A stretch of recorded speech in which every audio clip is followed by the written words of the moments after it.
We all need to be able to focus, and dementia residents and dementia units are not distracted by technology and scrolling, but by lack of memory and loss of direction orientation, not being able to find their way, not being able to know why they're there and how they're there and where are they putting things.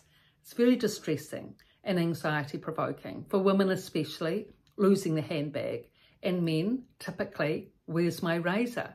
So all of these aspects of where am I and what's happening needs to be explained to the person. It needs to be explained they're in a dementia facility because of memory loss, and everyone there is there also because of memory loss.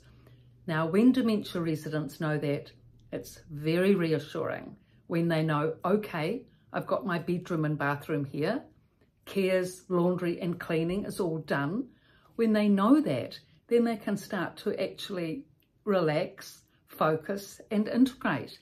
Otherwise, if they don't know why they're there or how they got there and what is the reason for being here, it's extremely confusing. So it really is better to be clear with them. There was one example of a gentleman I worked with, and he used to come to, I'll tell you the story, he used to come to the nurse's station each morning and say, where's my razor, where's my razor? Now, he was a very intelligent guy, knew his history, he'd been high-powered job, you know, in the forces. He was dapper, he was immaculate. He'd always paid great attention to his appearance, including shaving. And every morning he used to get so stressed out because he could never find his razor. And it was getting to the point, because he was so insistent, that staff were getting a bit irritated. Not usually the case, but they were losing their patience with him. And so because of all this, I said to him one morning, I said, look, I know you're an intelligent man. I know you've got good reasoning, good understanding, you know your history, you read well, but you do have a very poor memory. That is why you're coming each morning to the nurse's station to ask where your razor is, when actually it's in the same place every morning where your carer puts it. And I said, try and find a way around this, because otherwise you're just going to, you know, your stress will increase and it will be no quality of life. And he did find a way around it. He said, oh, well, I'll just leave it up to her then. She can find it, or I'll just grow a beard then. And from that point on, he never said another thing about the razor. He used his intellect to work out that, okay, he had a memory problem. The carer could either look after it, or if not, he'd grow a beard. Either way, he wasn't going to lose his peace of mind in the future because of a supposed lost razor. So in that way, explaining to them, and often the person themselves can come up with their own solution. In terms of becoming disorientated, in terms of where they live, and dementia residents often saying, where am I, what's happening, why am I here? That also needs to be explained, preferably by the relative, if not by staff.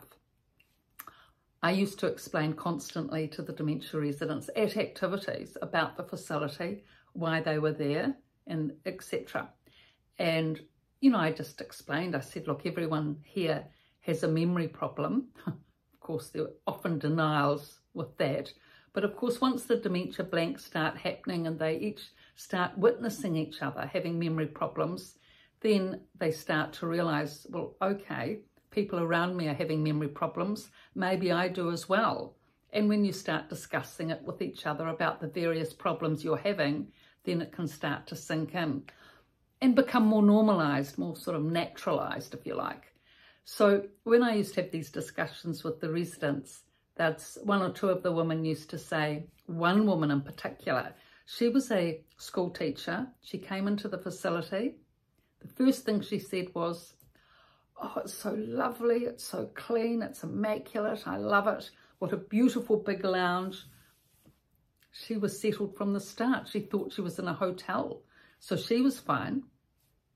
Then there was another resident, and she was very into positive thinking. she said that her grandmother had explained the importance of positive thinking. So she said, we're lucky to be here. We should think positively about this. All our cares are done for us. We're looked after. We have nice food, especially important. You know, we can eat what we like. We have lovely meals and everything's good. So that sort of ricocheted off osmotic effect to the rest of the group, that actually, yes, they are looked after. They're cared for. Everything's done for them and no worries in that department. So after that, once they know what's happening and they're orientated to being in a facility, then they can relax and start working on focusing and enjoying and being part of the activities and making friendships and all those things that are needed, being part of a good community.